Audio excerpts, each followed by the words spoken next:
Welcome back to Your 1230, the only podcast where our guests tell their story with the help of 12 questions in just 30 minutes.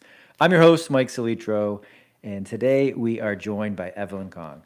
We are very excited to speak with Evelien as she is a battle tested veteran TV producer and director who's recently created and hosts the heavy hitting podcast Reppin. With more than 25 years of experience in Hollywood, she's produced award winning documentaries with MTV, crafted digital content with Law and Order SVU, and, and worked with heavyweights like Mick Jagger, Miley Cyrus, Jimmy Fallon, Kerry Washington, and J.J. Abrams, all the way to President Biden. Inspired by her experiences from behind the scenes, Evelien created Reppin to share the raw, unfiltered conversations she has with your favorite stars with a mission to present representation in a way that goes beyond race, gender, or orientation. Evelien, welcome. We are really excited to speak with you today. Oh God, thank you. I was like, who is that you're talking about right now? I feel really old. Well, no, you I should. really It's appreciate it. quite an Yeah, impressive background. Not old. That's not thank what you. comes across. And I could barely get through most of it, and that says more about my comprehension and reading skills. But I want to start at the beginning there. Uh, Being in TV, behind the camera, both production and producing and directing. Do you have Mhm. a favorite, and if so, why? You know what? Honestly, that's like Sophie's Child. Or Sophie's Choice. Excuse me. For a pop culture nerd, that was horribly disappointing. Sorry about that, guys. Um, Honestly, I I'm really mainly a producer, but I do direct. I have directed many projects. In terms of favorite, I can't say for sure, but I will just say if you boil it down, what I really am is a storyteller. I love telling stories and I love working with people and I love hearing some of their experiences if they're willing to share it. So, regardless of whatever I'm doing, be it directing or producing or shooting or whatever, at the end of the day, I just want to hear people's stories. So, I like storytelling and having that sort of mix in terms of different roles that I can jump in and out of keeps me interested and it keeps me engaged and it keeps me learning. So I love having the flexibility of wearing either all of the hats at once or multiple hats at different times. So kind of going back and forth is what makes it continually exciting and interesting. I love that answer for many reasons. First and foremost, being a storyteller is Mm-hmm. paramount to entertaining others, so that's fantastic. And I kind of love the way that you just talk about how they work together and your preference. For those that may not know, what is the day-to-day difference between being producer, executive producer, and then being the director? Do you work together a lot? Is it something where there's you stay here, I'll cover this, or how did that look collaboratively when you're working on your projects? Well, it depends on what role. And that's a really good question, Mike. I think the way that I'm going to honestly answer this is what does it look like? It looks usually like chaos, but um, it's sort of like a controlled chaos. You want to go into any project as prepared as you possibly can, but you also have to be ready to kind of throw out that plan and just kind of like roll with it and figure it out. So I think it really depends on what position I'm in. If I'm a producer, then I obviously work very closely then with the director if I'm not the director, and the executive producer kind of facilitating what the vision is and also what I can do to make the project come together and also be able to give the director what it needs or what they need or and have them give me what I need to make my job doable and for me to be able to execute. So it really is so dependent on the role I am in that particular project. But I think no matter what role I'm in, be it executive producer, producer, director, PA, whatever it is that you want me to say, it's just about going in, being as prepared as you possibly can, but also having the flexibility and willingness to say, okay, nothing is going according to plan, as you and I can attest to getting on this podcast. We had some technical issues. And just kind of figuring it out and keeping a cool head and just going, okay, this is a problem. How do we resolve it? What do I need to do to make other people, or actually, excuse me, what can I give other people, my other teammates, my other crew, the tools that they need to allow them to do their job so we can get all of our stuff together, cohesive and sort of going. And I think regardless of what I'm doing in terms of my position or project, that's kind of what I go into every single time is just being prepared, knowing what I need to do, but then, walking in and going, okay, well, here's what I hope will happen. But, roll with it and be ready to kind of deal with whatever comes with the coolest head possible. Now, that's fantastic advice in any business and any kind of wave of life. So Yeah. that I'm glad that's where you started. And I think that, the ability to roll with the punches, the chaos that is coming, and being able to solve the problems that are going to be an inevitability are really strong skills to have. That's So, kind and of of life, course, isn't it? it is, and setting up those around you, kind of shows your nature and your willingness to work within the team. Uh, Yeah. being, I mean, being you and I can someone, attest just this show together, like just getting on this call was, mired in technical issues, and it was fine. It all worked out, and here we are, and I'm so glad to be here with you. absolutely. And if I knew anything about troubleshooting technical difficulties, we probably would have got on a few minutes earlier, but we figured it out. Uh, Yeah. being a storyteller, as you said, did that ever lead to an interest to wanting to be in front of the camera? I am not someone who wants to be in front at all. Let me Okay. repeat that. Do not want to be in front of the camera at all. In fact, one of the major hurdles that I had to overcome when I was considering doing a podcast was I literally struggled with being the host. I did not want to be the host. I am private, I am shy, I am an introvert. So being in front of the camera is not something that I was interested in, am comfortable with. I just realize it's a part of the job now. And, I'm willing to do the job because I want to create a show that will serve audiences and hopefully contribute positively. So I understand it's part of the job, so I'm going to step up and do it.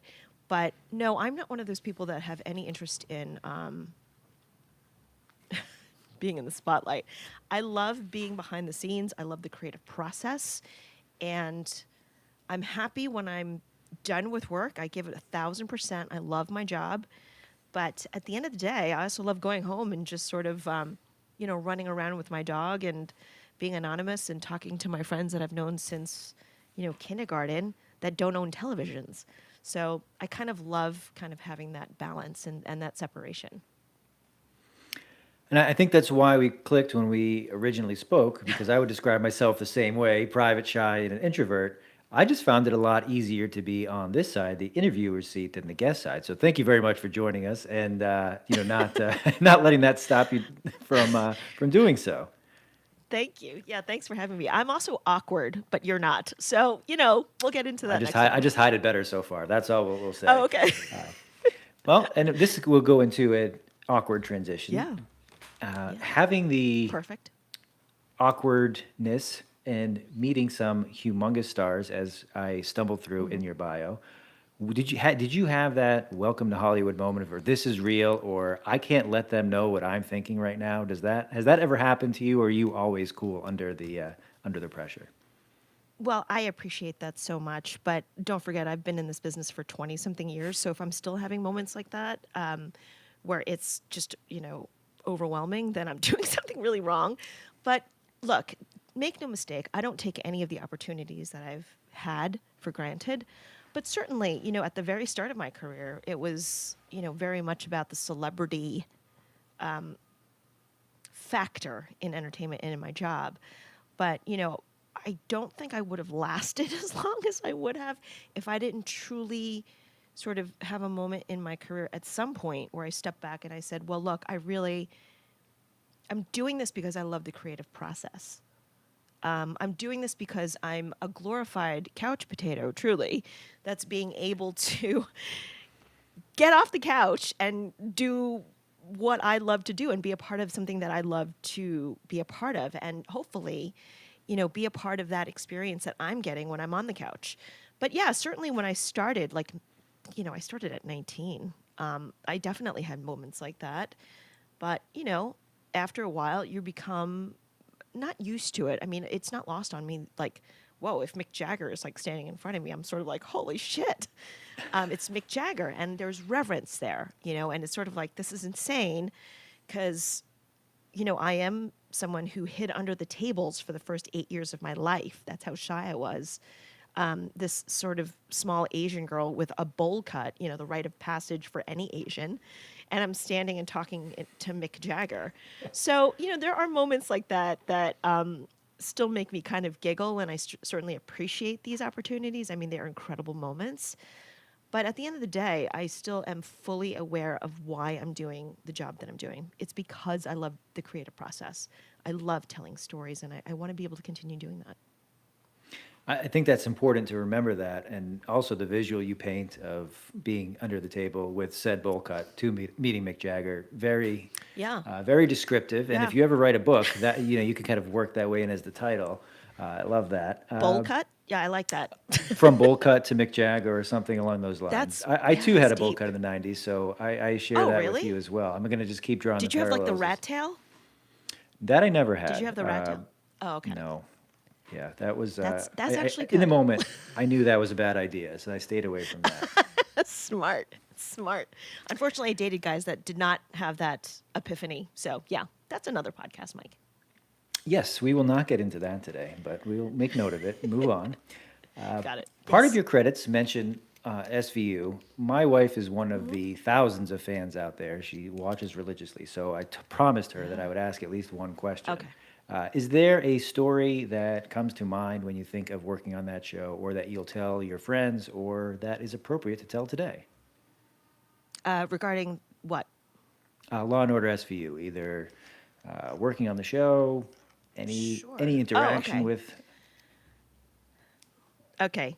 The cast, right? Okay, first of all, SVU is one of those shows that it is like, first, it's like everyone watches the show.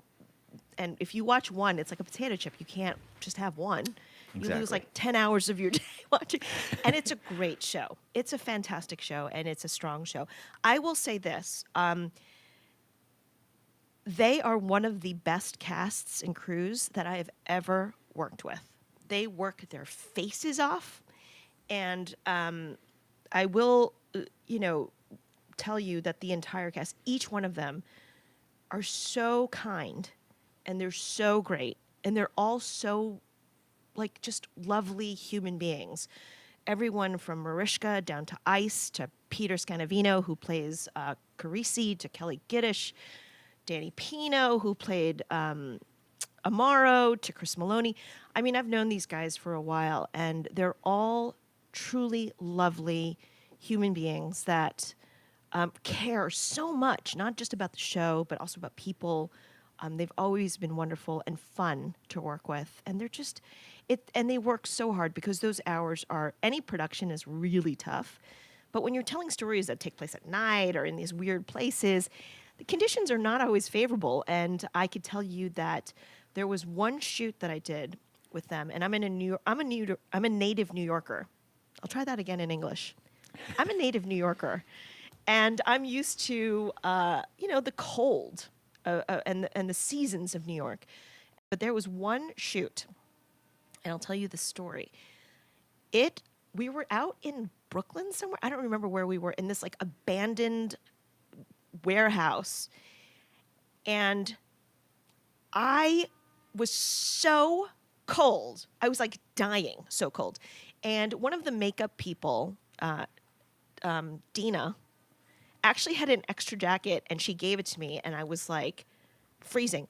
Not one of them complained. They all worked. All the cast worked their faces off, and it's really brutal conditions, and you're there for hours. And that warehouse was like funneling wind, like right to where we were, because it's like the buildings were just enough to channel that wind into a concentrated direction. And it was painful, Mike. But thanks to Dina, who we still talk about this now, she saved my life with her extra jacket because I would have died out there. But again, every single person down to the cast, to the crew, the executive producers, the writers, the PAs, all worked so incredibly hard, and no complaints. Everybody just kind of did their best, did it well, and did it together. So that's one show that I truly, truly love working on and knowing. So everyone that watches the show, you guys should know you're supporting the right people. That's good to know because not only has it been on for a very long time, but knowing that people on and around the show work really hard and they are good to work with only Yeah. makes that more fulfilling. It's a great set, yeah. Excellent. And you've recently started your podcast, which you talked about. You have overcome the shyness of your personality to host an excellent show. Thank you. What do you tell people about Reppin who have not heard it yet, and what would you like them to know in kind of a one-line takeaway before they listen? I just hope that Reppin is a podcast that's positive, that's life affirming. It's not too heavy handed, it's real, and it's created to be a platform and a show where authentic, nuanced conversations can be had, where it will allow you to see notable people for who they are as people, at least a little bit more of an insight. Obviously, you can't know someone for after an hour, but also look at some social issues through a human lens. And I want people to understand it is not a heavy-handed show. I don't want to create a platform that, sends audiences running to their therapists. I think we have enough of that, happening. Yes, we do. So I really just wanted a place where it was positive, it was thought-provoking. Hopefully, it helps build a community and allows people to feel good about the people that they're meeting on my show and feeling empowered and inspired to also do what they can to create positive change and to see one another for who we are, not based on our skin color, race, down to what jobs we own or the social rankings that we hold in this world. And Mike, let me just say this. I mean, I know we're on a podcast, but I do want to take this opportunity to say this. Representation isn't something that is just relevant to the POC community. It's not just for minorities or Asians because I'm Chinese American. It is also affects you. You're a white guy, right? But that also places biases immediately on you, Mike, and it's important that we see that bias affects everyone, regardless of who you are, where you live, your houses that you own or don't own signal something to the world and places you in a category. Where you live, I'm in New York, so I might be viewed as more elitist by people who live in more conservative areas. Whereas people in New York may see people in middle America as more, rural and, country. There's bias everywhere, and representation affects everyone everywhere. And until we see one another beyond all of that, and based on our actions and our integrity and character, we're really not going to get too far. So that's kind of what the show is. And it's important that I say this to you because you're also creating conversations where you're giving people a platform to speak based on our own personal stories. And I think that's really important, and I thank you for that as well. Yes, and thank you for that answer. And this is kind of another intersection that we have, that the idea for this show was to have a conversation with someone as if we were sitting at the same table, had just met, and Yeah. kind of get into what makes them tick, what stories best exemplify what they're doing, where they're going, and where they've been. And the other thing I thought of that I don't, is somebody outside of the entertainment industry that I appreciate about your show, and I'm sure listeners do as well, and I'm sure you've thought of it, is that when you talk about your guest as people, that it helps us as listeners understand that these are actual people, that we see them as actors that show up on our screen, a lot of these stars, and that is not necessarily, and a lot of the times not who they are at all. So, while you are talking to the actor, they've brought 10 characters to life. They are none of those 10 people. They are their own person, and they can tell those stories, and that kind of reinforces it. So, I mean, as basic as that sounds, it's like, oh yeah, even though you played this horrible villain on the show, you're actually not like that in person. Or, Yeah. you played a hardworking character, and you just mentioned you've never worked a full day in your life. Yeah. So that was the very basic, but that was the other thing that I wanted to kind of put out there, and I wanted to get into the serious topic, the representation piece, Yeah. because you identify it in your answer as more, and kind of the biases that's tied with it. I'll start here. What does representation mean, or what should we think of when we see that word? Oh my God, representation is such a broad word. I think representation for me is, I ask this question as a sign off on every single episode. Let me know who you are and what you represent. So, representation for me is, who are you as a person? That's what representation means to me. What are your values? What are the truths? And let me just make this very clear distinction. You can talk about your beliefs and your value systems, and you can believe that you live by them. But do you really? It's the Pledge of Allegiance. It's with liberty and justice for all, not for all people who are X, Y, and Z category. So representation for me is about, what do you represent as a person, per your actions, per your character, per your daily life? Do you actually exemplify and show up for the things that you think and you say you believe in? And I think that's what's really important for me.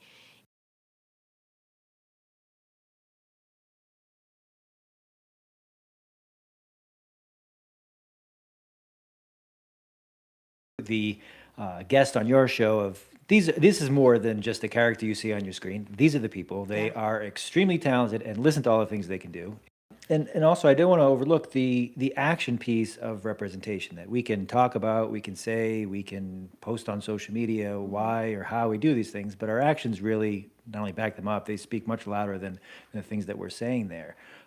So I think that's a great way to think about representation, as opposed to, am I checking the right boxes, or am I saying the things that people want to hear? I will try my best to land this question. I already identified me as a white guy, so we're good there as far as Yeah. where I'm I coming think I'm from right this. on that point. Yeah. You are. So I understand what that means. I'm a self-aware person, so I get it. But one thing that I kind of struggle with when it comes to representation is being an ally for those that need it. In my words, I want to support, I understand what it means to help others, to be there, but I don't always know the best way. And I don't think, I don't say most, but a good number of people know what that means, how to support others. And, does that mean posting, I support everyone, or I support this group, or this or that? But, being a true ally, when you see others do, it's like, okay, that, I understand it now. How can we not only, say we support, but in action, what are the things that white guys like myself or others Yeah. help others that need to, that they kind of need the support of other groups? I think that's an incredible question, and I want to say thank you for that. I think the first thing is it's okay to say, I don't. How do you be an ally? I think that's the first thing. I think we're all kind of learning, and I think having the openness and the humility to say, "Hey, how do I do this better?" is a really good start. And listen, here's the thing: you can post all you want to, and that's great if you do. But it's just you don't have to do anything big. Like, you don't need to start a rally or a protest. Just be open to checking in with yourself and saying, I don't know. Like, I don't know things. So let me open myself to learning and hearing it. And, having these conversations and being willing, truly willing, to look at someone and say, okay, Evelyn, you're not just Chinese. You're not just meek Chinese girl that this stereotype puts on me. First of all, I'm terrible in math. There's a reason why I'm in entertainment. If you want to talk about stereotypes, I failed math 3 times. So, and I'm certainly not quiet. I'm more of a New Yorker than anything. So F-bombs can fly out of my mouth at any point. So being an ally is, when you see somebody being talked down to or bullied or made less than, step in and kindly, help them speak up for those who cannot speak. Body block if you can. In terms of this world, look, Mike, this is a world that's driven by money. It's business. So spending money to support projects that are minority owned or projects or films like Crazy Rich Asians. Look, not every Asian went to go see the film, and that's why the movie was so well. Everyone saw the film because it's a damn good film, regardless of what it was. It just happened to feature a beautiful Asian cast.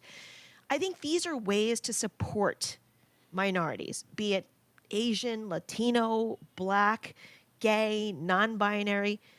Have the willingness and openness to give them a hand up and to see them as people, not as what they identify as, regardless of, if it's gender, skin color, race, where you live.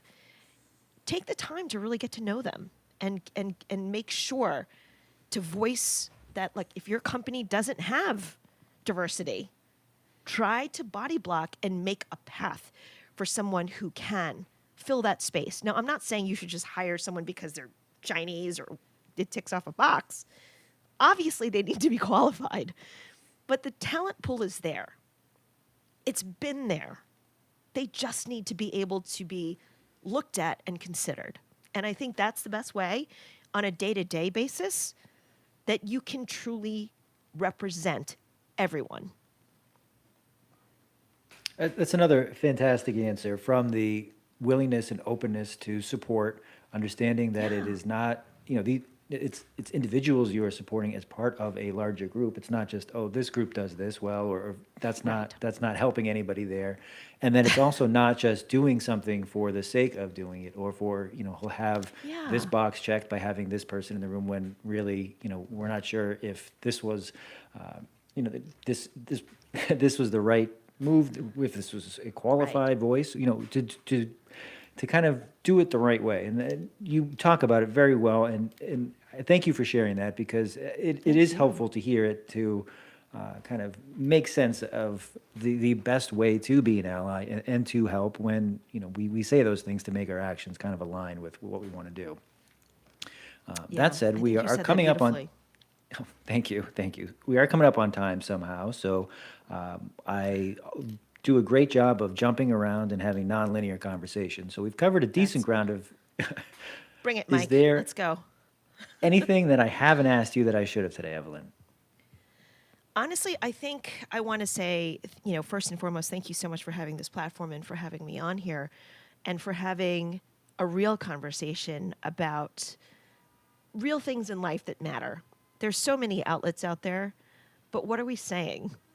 I'm not saying that we have to have like deep conversations all the time. I mean, Lord knows I share my pizza and my dog constantly. That's great too. But let's also utilize the time that we have with each other, our interactions, with something with more meaning, And I think your questions are really thoughtful, and I appreciate your awareness, both as a host, as a podcaster, and also as a person, because like your question about how do I become a better ally, that's okay to not know. Everyone's kind of different, and to kind of be like, you asking me, and also me not, we have to be willing to kind of give each other a hand up. So we will post to the show. We will stay in touch, and thank you, Evelyn, for joining us, and I look forward to doing this again. Mike, thank you so much for having me. I really appreciate your time and our conversation. And yeah, I'd love to do it again. And again, thank you for what you're doing in terms of creating this space to actually have real conversations in a spectrum of outlets that there's a lot being said, but not really of any real substance. So Thank you for this. I appreciate you. You got it. Thank you.